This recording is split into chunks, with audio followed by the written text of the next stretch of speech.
Hello Year 10, welcome to the second lesson in the sequence, Living in Nazi Germany, 1933 to 1945. And like I have explained, we're doing some background.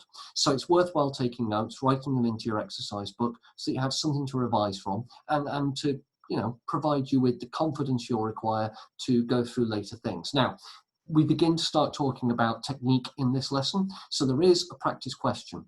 What I would expect you to do during the video is to pause at the relevant sections. I'll try and warn you when that is. Have a go at the tasks and then play when you're ready to hear the answers.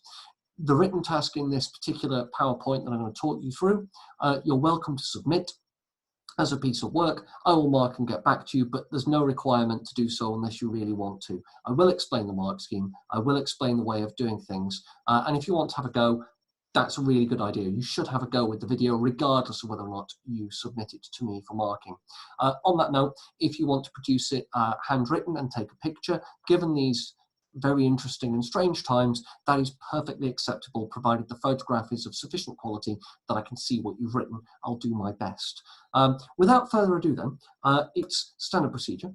I start with 4 quadrants, as is usual. And what I'm going to do, you already know where I'm going with this. I'm going to fire up 4 images and I'll ask you what they represent. So here's the first image. Any idea what this is? You can pause the video if you like. Here's the second, well, it's not really an image, it's a piece of text. If I just get rid of my physog, you can read it. And it says, if outvoting takes longer than outshooting them, at least the results are guaranteed by their own constitution. Sooner or later, we shall have a majority, and after that, we shall have Germany. This is an extract from a letter written by Hitler in Landsberg prison in 1924. The third image, assuming I can make it work, is another quote. Mein Führer und mein Gott. I should point out there should be umlauts over the U, but I can't make that happen. This is Joseph Goebbels speaking after seeing Hitler speak at the Bamberg conference in 1926. Now, ordinarily, I'll play you a video clip here. If you want to look it up, look up Bamberg Conference, The Rise of Evil, and there's a clip there. It's worth looking up on YouTube if you've got the time. Alas, I can't find that link. I'll try and put it in the homework when I get a chance. And the final one is simply a question mark. So what's going on here? Well, what we have is, is the Nazis begin their story quite early on. And what we have on these images is on the top left there, you've got the Nazis attempting a violent seizure of power. This was their attempt called the Munich Putsch. Putsch is just the name for a coup d'etat. Just means an armed seizure on power in German. And this was an attempt to take power by taking over Munich, taking over Bavaria, and then marking on Berlin. This did not go well, as you can probably gather by the fact that Hitler's writing a letter from jail. They fail. They fail miserably. It's a bit of an embarrassment. What saves the Nazis from national embarrassment is Hitler's performance in the courtroom. Everyone assumes that the right-wing agitators that started this would get the same treatment as other right-wing agitators, i.e. the state would let them off. One thing you've got to bear in mind, and this requires a little bit of background, one thing you've got to bear in mind about Germany after Weimar and during Weimar is that many Germans did not trust the new democratic leaders.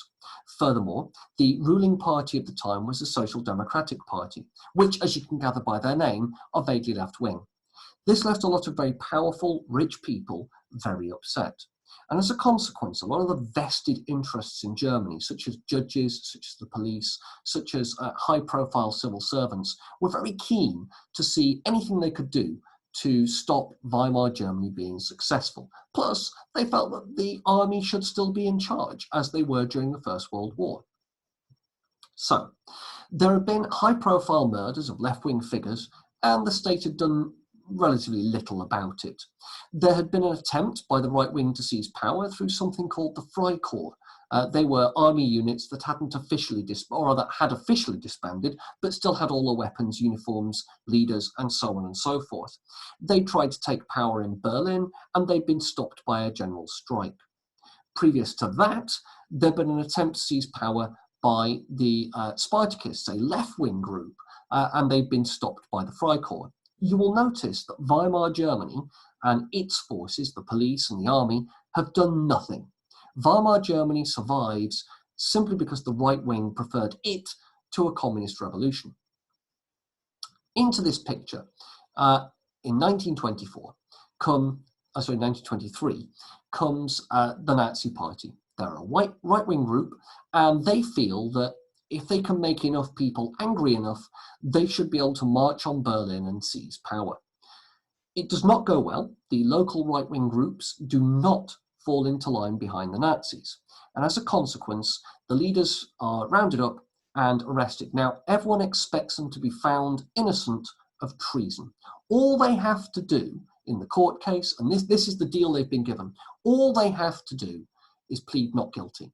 And so sure enough, the court case begins, all the major leaders stand up, they're asked how do they plead, they say not guilty, everyone expects a very short trial, the judges will pardon them because they're not guilty of treason, and then Hitler stands up, takes the mood of the room and says guilty. And this causes quite a stir, because what follows is a bit of a showpiece trial. Hitler turns it into a bit of a protest meeting. He does a Trumpian-style propaganda brief in front of, well, the media, obviously not TV cameras at this stage. And everyone reports what he has to say. As it is, they can't find him not guilty. He pled guilty to treason. So they have to find him guilty of treason. They have to send him to jail. Hitler knows this, he's creating himself as a martyr. But what they do is they sentence him to 3 years, which is ridiculously short, with the option of parole, which is ridiculous, that shouldn't have been a thing. And they send him to a prison, Landsberg prison, that is, well, a bit of a luxury prison. He has his own room, he has his own secretary, Rudolf Hess. He can see visitors whenever he wishes, and the prison guards essentially do what they're told by Hitler. It is literally that weird. So, what am I saying? The violent attempt at the seizure of power did not succeed, which prompts Hitler to come up with the second source, which is this extract from a letter on the top right here. And Hitler is saying, what exactly? Can you work out what he means by this statement? If you want to pause the video, now is a good time. So what does he mean? He means that what the Nazis need to do is join in with this democratic experiment. They've got to stand for election. They've got to put people forward. They've got to go through the normal rigmarole of putting up posters and joining in general election terms. And he says, it's all right. This is going to take longer than it would have done violently, but it's much more likely to be successful. Now, given Hitler's sort of experience so far, especially with this idea of being in jail and the violent seizure of power failing, you can see where he's coming from.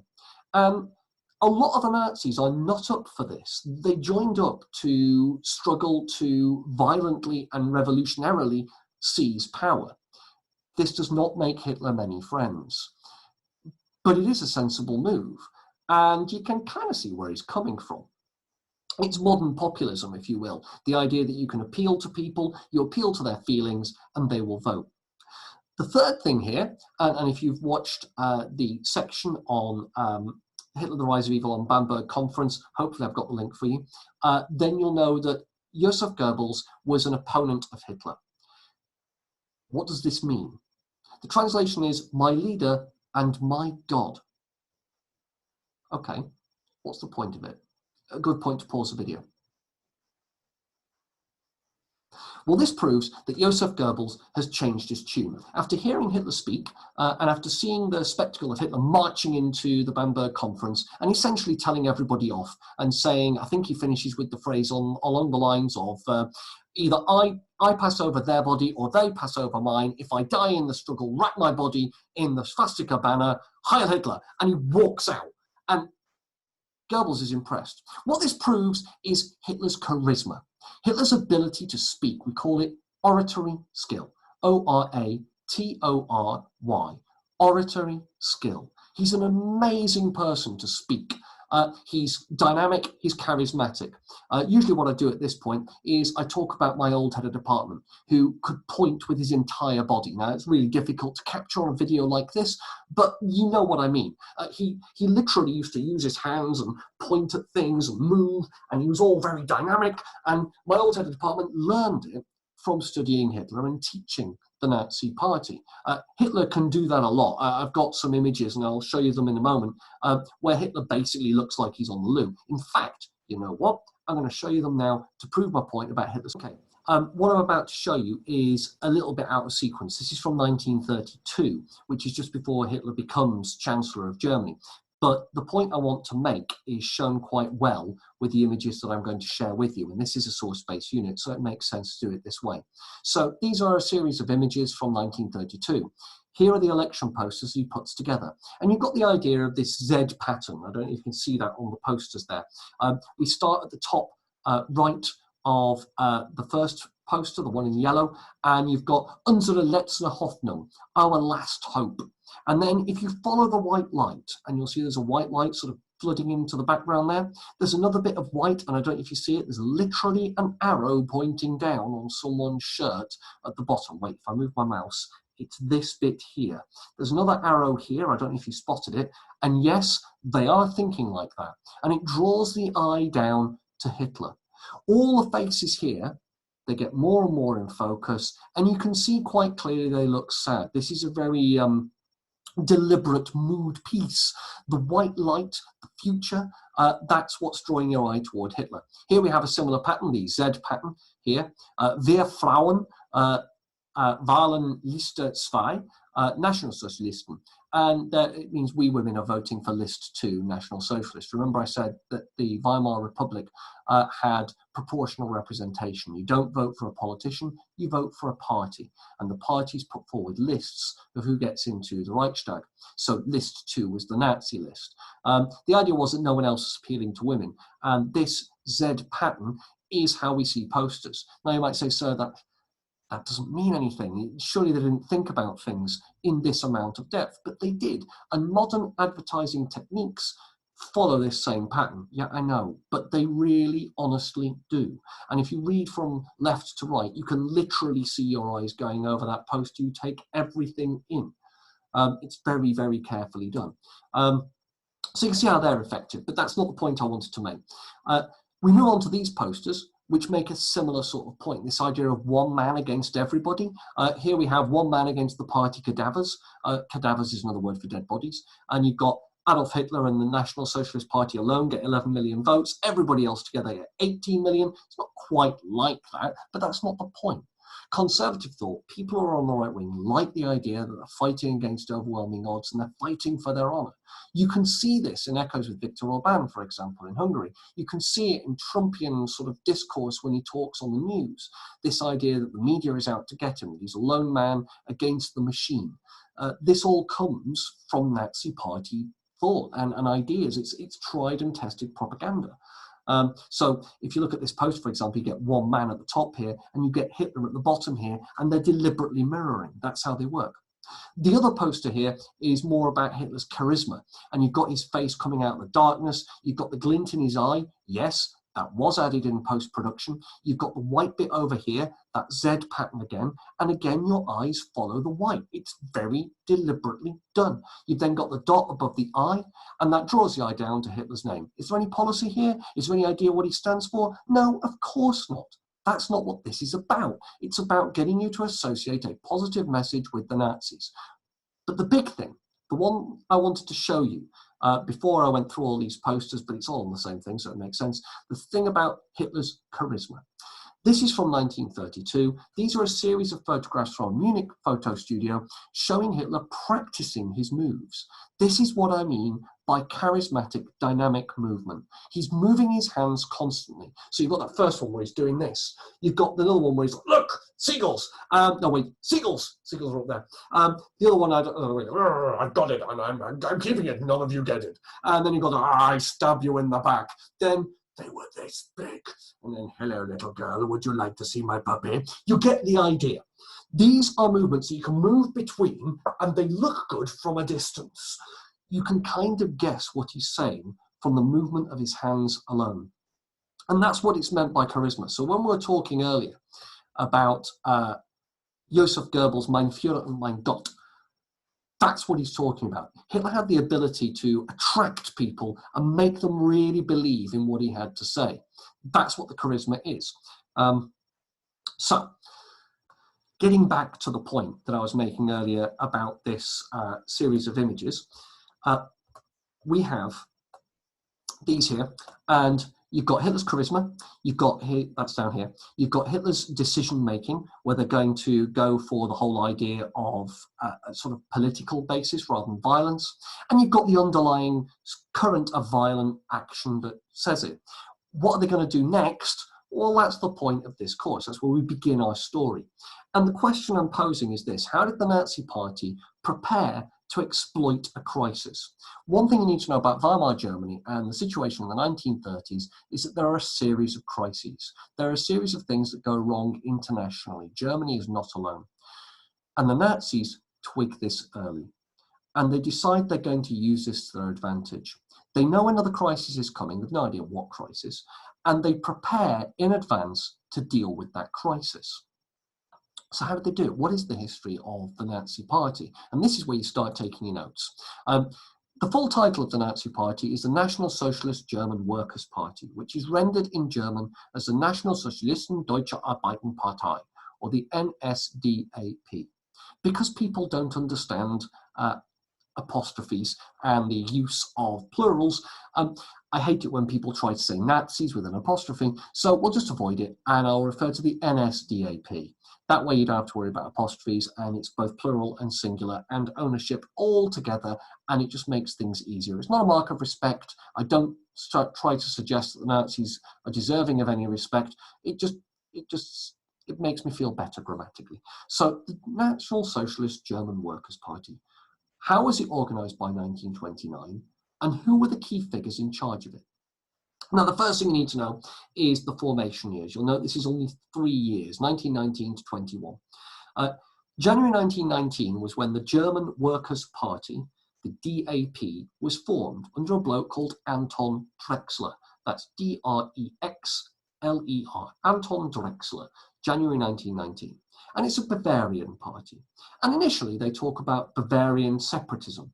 They want to set up a new form of Germanic nation. And they're mainly talking about secession from Germany and rebuilding Germany in Bavaria's image. Hitler joins soon after, largely because he's asked to by the German army as a spy to try and find out if they're a left-wing group. They're not.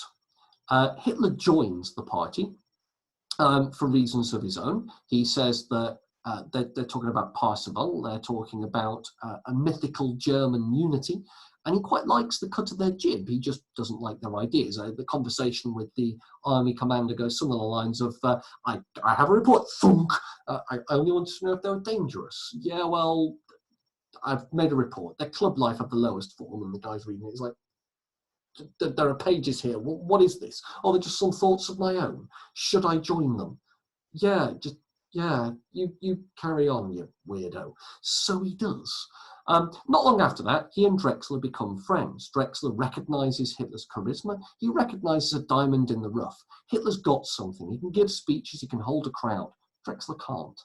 And so together they create, in February 1920, something called the 25 Points. And it's this that's going to form the basis of the Nazi Party. Now, Drexler's all about plans. He's all about trying to set aims. And if you remember, I talked about Nazi ideology as being not about that at all. You don't need to know what the 25 points are. About 5 of them are overturning the Treaty of Versailles. 3 of them are elimination of the Jews as a race. You get the idea. They repeat themselves a lot. Hitler also pushes to rename the party as National Socialist because people are a bit confused because a workers' party tends to be communist, and Hitler doesn't want to be associated with communism. So adding National Socialism, socialism being a part of communism, clearly clears that up absolutely fine. Their opponents start calling them Nazi, NS in German, as a bit of a joke. The name clearly sticks. Hitler starts up his own newspaper, the Völkischer Beobachter. You don't need to know what that means in English, and the chances of you having to use it in the exam are slim. But know that he's a good editor. Hitler is a media type. He has an eye for a good headline, for a good series of words, and for propaganda. It's at this point that he starts making new friends. He falls in with an old leader of the Freikorps, those army units that are still operating. And he falls in with a fellow called Ernst Röhm. Ernst Röhm was getting funding from various rich Germans to help bring down the Weimar government. But by 1921, the rich are getting a bit antsy about violence. Things are calming down. It looks bad. It's harming their business. And so, in order to secure funding, Ernst Röhm agrees to support Hitler. The two of them get on quite well. Adolf Hitler comes and he essentially threatens Drexler, and he forces him to hand the party over to him. By this point, there are large crowds coming out to hear Hitler speak, and Drexler doesn't have the same pull. It's perhaps unsurprising, therefore, that Adolf Hitler is able to take control of the party. Drexler resigns, and from here on in, Hitler is Führer within the Nazi party. Initially, Hitler falls in with Ernst Röhm, this idea of gaining power through action. Action! Because that's what they're good at. Ernst Röhm and his Freikorps are now called the SA, more on that in a moment, and they wear their own uniform. They are a military, revolutionary group. Hitler has tremendous charisma, and this creates support for their group in Munich. Anyone that hears Hitler speak, well, not anyone, but a lot of people hearing Hitler speak, well, they get taken in. Hitler looks like a strongman. He looks different. Most politicians of the day wear suits. They don't leave Berlin. To find someone that's good at speaking, to find someone that makes a bit of sense on an emotional level, this is unusual. By mid-1923, the Nazis were able to boast 50,000 members. This is impressive.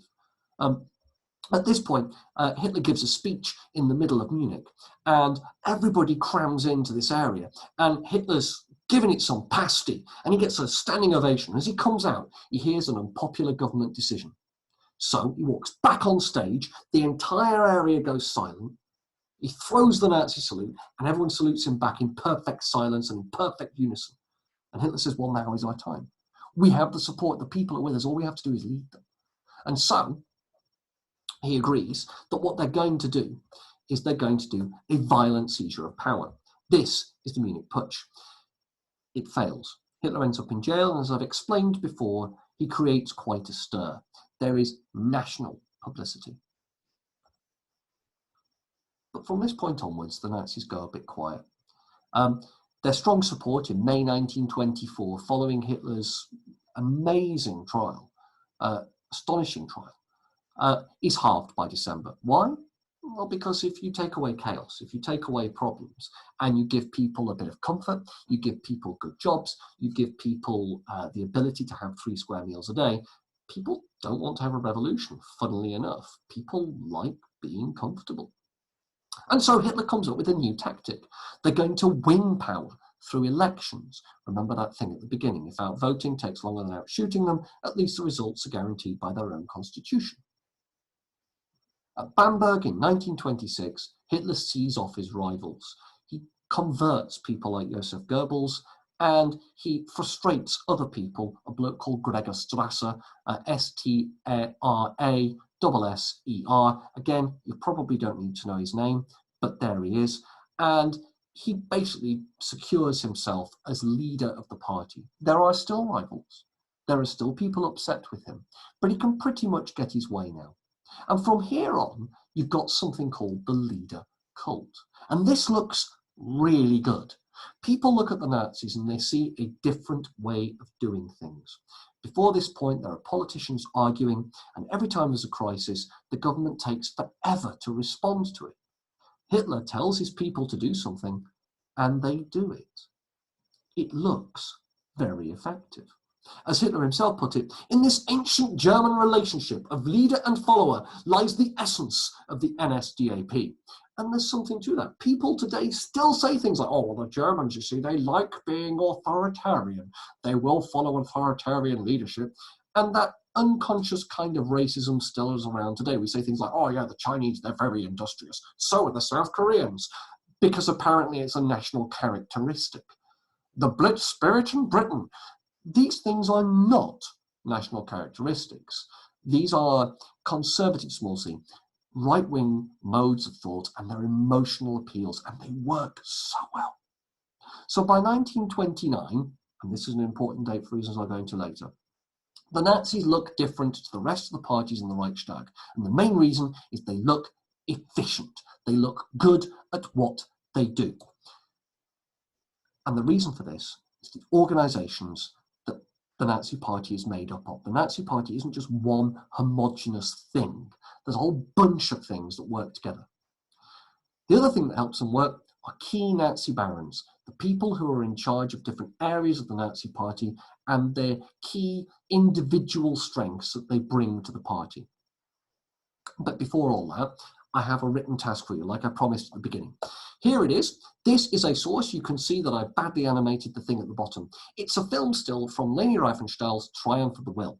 It's a propaganda film that was made about the Nuremberg rally. Nuremberg, that's this bit here. And these people here are presenting themselves to start the Nuremberg rally. All these people in ranks, these are the SA. Up here is Hitler and the top Nazis and all of his best mates. This is a film still. It's a propaganda film. Clearly, this was designed to do something. And the question I have for you is an exam-style question. And that is, if I can make it work, there we go. Using the source and your own knowledge, how does this source help explain why the Nazi Party was so successful in ousting the Weimar Republic in 1929 to 1933? Now, you will never get an exam question like this. You will have the same structure with a very different source and a very different time period. I use this as a kind of pressure-free test to see what you can come up with. It's your first time answering this question. If I tell you that to get the higher levels, you need to come up with an inference and you need to explain why the source is useful, you can have a go at the task. Now is a good time to pause the video and we'll come back to this in a moment. So pause now.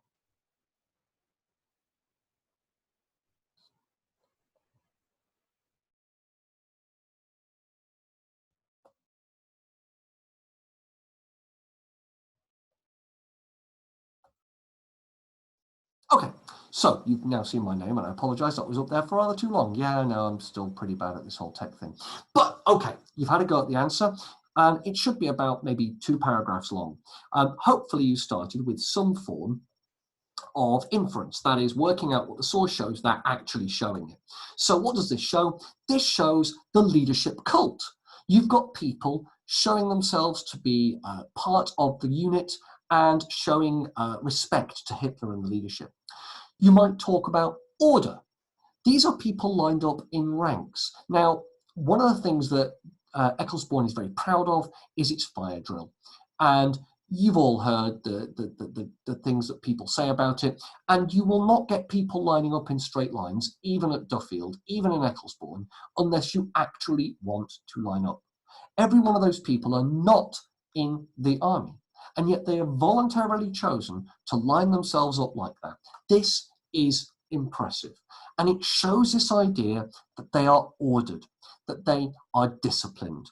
That's an inference. Both of those will tell us a little bit about why this photograph was taken. Why was this made? It was made to project an image of being ordered, disciplined, under the control of a leader. The purpose here is to make the Nazis look good. Remember when I was talking about Nazi ideology, I said it's all about image over substance. And right here you have that writ large. This is all about looking good. Did it work? Well, we don't know. But the question says, does it help explain why they were so successful? Well, it does. People saw them as being ordered, as being disciplined, as being well led. What it doesn't tell us anything about the role of Hitler. It doesn't tell us anything about the role of propaganda. I mean, not on its own. We need a bit more knowledge to build that up. It doesn't tell us anything about the role of Nazi barons, which I've hinted at, and you know they exist. But at this point, I wouldn't expect you to write fully on that. Why? Well, the purpose of these questions is to write what you can see, not what you can't. Do not argue from omission. Do not argue what is not in the source. This does help explain, not totally, but it explains 2 aspects. The aspects of the importance of leadership and discipline, and the aspects of order and against the chaos of Weimar Germany, which again I've kind of hinted at, but I haven't gone into a lot of depth. Hopefully you've been able to back up your inferences with things from the image, And hopefully you've been able to explain why it is useful based on the stuff you've got in your notes so far. That's how these questions work. Now, if you're saying, sir, that's not very fair, I haven't got a great deal of knowledge, that's fine. That will improve over time. We will come back to that as we go through the course. This was just a test to get you used to the structure. If you want to submit the question, please feel free. You don't have to. You might have all you need right now. So back to this, back to that famous poster. And you've got this idea that Hitler is good at propaganda, and the fact that the Nazi Party is coming back to Hitler with everything. Everything surrounds him and everything is about him. And this creates the image that Hitler is the ultimate dictator. He's not in any stretch of the imagination, but people begin to believe that he is.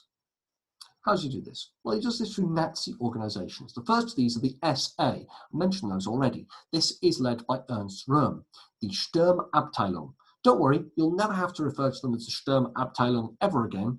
Refer to them as the SA. If you translate that, it's stormtroopers. Yes, that is a Star Wars reference. Yes, Star Wars was based on the Nazi Party because the Empire are supposed to be fascists. They're supposed to be evil. So using the term stormtroopers was very deliberate. So the Sturmabteilung, they were formed in July 1921 under Ernst Röhm. That's R-O with umlauts, H-M. Ernst Röhm. They're a paramilitary ring. What does paramilitary mean? It means unofficial military. And you see in this image here, they're wearing a uniform, they've got their armbands, say they're Nazis, and they look like soldiers, except they're not fighting in a war. Look at this dynamic pose. Look at the painting. This is where his leg's planted, this is where the other leg's going, and he's doing this with a chair. What's going on here?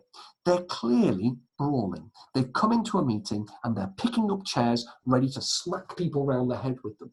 They're going into a socialist meeting. Their job is to take violence to their enemies, the communists and the socialists, and to beat them up. They're essentially pub brawlers with uniforms. And their other job is to go on parade and look good in uniform. I refer you back to that image I just showed you, where they're all the SA. They look good in uniform. That is their sole purpose, really. Oh, and beating up people on the left so they can't make political organizations. The next group you need to know about are the SS, the Schutzstaffel. Again, you'll never need to refer to them by full name. Here is a band from the Schutzstaffel, and the reason I show it is because it sums up what these people are about. They were set up as Hitler's personal guard. They were bodyguards. They were protecting him from the chance of assassination. Now, whether or not there were actually assassins out to kill Hitler is neither here nor there. They were an elite force, initially with 200 men, and they were supposed to be the racial elite. 6 foot tall, blue-eyed, blonde-haired, and they're nutters. One of the training things is about the dog. You might have heard about the dog and the SS.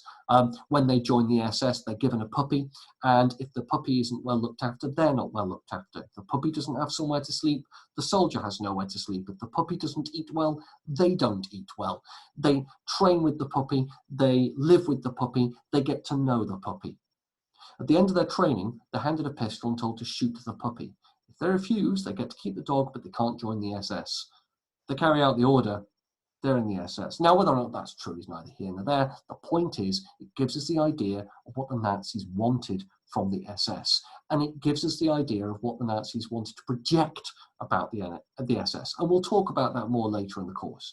But you can see how this organization is going to make a heck of a difference to the Nazis' image and to Hitler himself. The third organization I want to talk about is the HJ, the Hitler Jugend. You can refer to them as the HY, I suppose, but HJ makes more sense, the Hitler Youth. And these were formed in 1926 and essentially were a kind of Boy Scout group, because the Scouts, believe it or not, are a paramilitary group in the UK.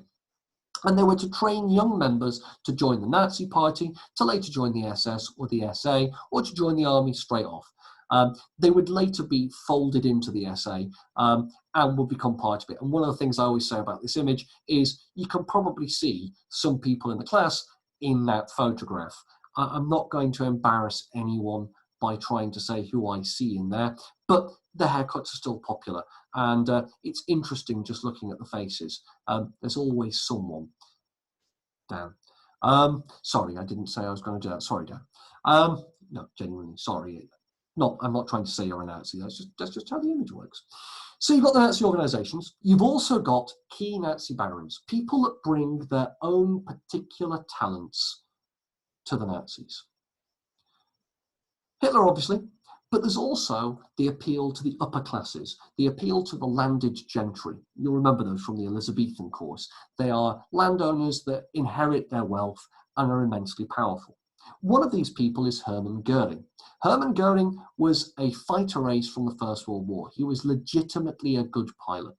And something weird happened in Germany in the First World War. They used pin-ups of air aces to gain support from the people back home. So this is a guy that used to be, touted as being very attractive. He was slightly vain, therefore. He joined the party very early on in 1922 after hearing Hitler speak. He was very aristocratic. He acted the part. He looked upper class. He acted upper class, and people liked him because of it. He was reassuring. He got the title Älter Kämpfer, that means old struggler, because he took part in the Munich Putsch. And in 1928, he is the first person in the Nazi party to enter the Reichstag. So he's clearly a popular man. After 1933, he's given various roles. One of them is Minister without Portfolio. That means he doesn't have a particular area of expertise in government, but he can take part in the process of government. Later, he'll become part of, he'll run the entire Air Force, the Luftwaffe. He'll also run the Reichsstärke Hermann Göring, a Labour army, and he'll also run the economy under something called the 4-year plan. And he becomes, essentially, Deputy Führer. He also believes, and he actually goes on record saying this, that he's the reincarnation of a 10-year-old Norwegian princess that was sacrificed to the gods. No, really, genuinely. And he's put in charge of a country. These people are jokes, absolute jokes. And at Nuremberg, he pretty much becomes the leader of the Nazis. He says, and other people follow, he sets the narrative. So impressive is he that when he's handed a death sentence, they actually give him the opportunity to take the honourable way out. That is, they give him a pistol and he shoots himself rather than face the hangman's noose. That's the mercy that's shown to him. Yeah, it's weird how effective these people are. The second fellow I want to talk about, I've already mentioned. It's Rudolf Hess, the Unibrow. Check out those eyebrows. They are insane. But Rudolf Hess is a very interesting character. He's born in Egypt in a German colony before the First World War, obviously. And after the First World War, he's so disillusioned with the way that the war had been fought that he instantly joins the Freikorps. He's a very, he comes from an upper-class, middle-class background. His parents are very powerful. He writes letters saying, look, Germany's going to the dogs. I need to volunteer to fight for the good of Germany and the good of nationalism. And he joins the Nazi party very early on in 1920. This is before Hitler is Führer, but he's clearly enamored. He loves what Hitler does with things. He's very, very interested in what Hitler comes up with. Again, he's an Älter Kämpfer. He takes part in the Munich Putsch, and he becomes Hitler's aide-de-camp. That is, he does pretty much anything Hitler needs doing, ironing his shirts, looking after his meals, writing down his memos, taking the dictation of Mein Kampf. And yeah, he is really that weird. Later on, I will show you a video clip or point you in the direction of a video clip from Leni Riefenstahl's Triumph of the Will, and you'll see just how weird he is as a person. After 1933, he essentially becomes the gatekeeper to Hitler, and midway through the Second World War, he gets shot down over Scotland in an aeroplane. When he's arrested by the police, he says, I have orders only to talk to Winston Churchill. That's literally all he says. At the Nuremberg war trials, that's essentially his defense. The Führer has permitted me only to speak to Winston Churchill. He never gets to speak to Winston Churchill. He's insane. And he ends up in Spandau prison, where in the 1980s, he hangs himself with the lead from a heater that he's able to sort of cannibalize. And yeah, he waits 40 years before doing it. Don't really know what else to say about that. The third fellow is Heinrich Himmler. Check him out. Now, famously, he's a chicken farmer. The amount of people who write that in an exam in the summer, don't worry, none of our students, but they'll write things like, oh, I was a chicken farmer before being called to the Nazis. the reason I include that information is to point out his background. It's agricultural, it's folkish, he's a farmer. And he joins the Officer Cadet Force as a way out of that lifestyle. Never actually qualifies, he never becomes an army officer, but he joins the Nazi Party in 1922. Once again, he takes part in the Munich Putsch, therefore he's an alter Kämpfer, and therefore he's well received on the Nazi Party, and he rises to the leader of the SS. It's his brainchild. And after 1933, he creates a state within a state. He runs the SS and the SD and the Polizei, that's the police to the enemy, and he runs them all as a sort of separate thing underneath Hitler. And without that, you could argue the Nazi Party couldn't have controlled Germany. More on that later. My point is, he's incredibly influential. And one of the things he believes is genetics and eugenics, that some people are simply better than others. And you are born that way. You cannot learn those things. You're either genetically strong or you are not genetically strong. He believes in a European-wide Herrenvolk, a master race of the Aryans, whether they be German or anyone else, that would work together and create a brand new pan-European, world-dominating race. All other races, he believes, will become slaves for this Herrenvolk. He is absolutely insane. He's also the guy, sorry about that, he's also the guy that sets up the death camps. And he's also the guy that actually organises the murder of the Jews as a race. Now, the rumour goes that, I say rumour, there's an anecdote. One of the anecdotes is that there is some people try to escape from a death camp. One of them is a Jewish woman, and he comes to watch the execution of these people, one of which is the Jewish woman. They're lined up in front of the firing squad, they all take aim, they fire, and the woman doesn't die. And the officer in charge of the firing squad doesn't act quickly enough. At this point, Himmler leaps from his seat, runs into the area where the firing squad are, takes the pistol from the officer, turns it around, smacks him in the face with the handle of it, walks up to the woman and empties the revolver into her face. She's now dead. He throws the gun on the ground and he refuses to ever see another execution on the grounds that it's no good for his nerves and that he can't deal with the screaming. Bless. He also keeps a herb garden at Auschwitz, very famously, which he's far more interested in when he goes to visit Auschwitz than the actual death camp. These people are nutters, is my point, and they end up in charge of parts of the German state. At the end of the war, in order to try and escape from inevitable arrest, he first escapes from Berlin, and when he's asked, what are you going to do about Hitler? He says, I've got more weighty things on my mind. When I meet with the leader of the Allies, Eisenhower, do I shake him by the hand, or do I give him the Hitler salute? He then goes to a meeting with the leaders of Jewish councils and says, yeah, we've been trying to execute you and murder you as a race, but let's put that behind us. Let's talk about what we do now. Because he's insane. Anyway, the Allies capture his train and he wants to hide from the Allies. So he puts on an eye patch, as you do, affects a limp, and then when they say, are you Heinrich Himmler? He sort of goes, nein, and limps off, whereupon he takes a poison capsule hidden in a tooth and dies. By the way, he was dressed as an SS lieutenant because, an SS uniform would be perfect to hide him. Yeah, my point is these are nutters and they're in charge of actual policy. The final person I need to talk about is Joseph Goebbels. I've mentioned him before. He's the propaganda impresario, and he's really good at his job. He's middle class, though, which sets him apart from the other people. Remember, Hermann Goering is upper class, Rudolf Hess, upper class. Heinrich Himmler, a farmer. Joseph Goebbels, being middle class, sets him apart. Furthermore, he's educated. He joined late. He only joined in 1925. Therefore, he doesn't have the title alter Kämpfer. He didn't take part in the Munich Putsch. Furthermore, he's not from Munich.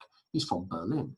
People really don't know what to make of him. He gets the quite cruel nickname, the Little Doctor, because he's short and he's educated. And that marks him out twice over as being someone the Nazis don't like. He gets a position as Gauleiter. That's kind of like a mayor. We'll talk about that later. The point is, it's the appearance of power without the substance of power. What he's good at is propaganda, and we can't deny how good he is at propaganda. He genuinely knows what he's doing. It's one of the reasons the Nazis put up with him. He can do a great job. They just don't know how, and they don't like him very much. After 1933, he's made in charge of the Ministry of Enlightenment and Propaganda. Propaganda not being a dirty word at this point. It merely means political information. If you remember what A5 looks like, the entire room is propaganda. It's political information. Well, educational, I suppose, but all things are political. Ask me about that in A-level. In the bunker, he brings his children when they're getting sealed off by the Soviet Union, when they're taking over Berlin, when they're cutting off all escape routes. He brings all of his family, along with his wife, Gerda, to the bunker. And at the end, realizing that there's no way out, after Hitler's committed suicide, his wife says, "We need to deal with this. I will not have my children being raised in a world without National Socialism." And so they slip them a sleeping draft. There are 7 children. And one by one, she smothers them with a pillow until they're dead. She leaves the room to find Goebbels stood waiting. She says, "You're a coward."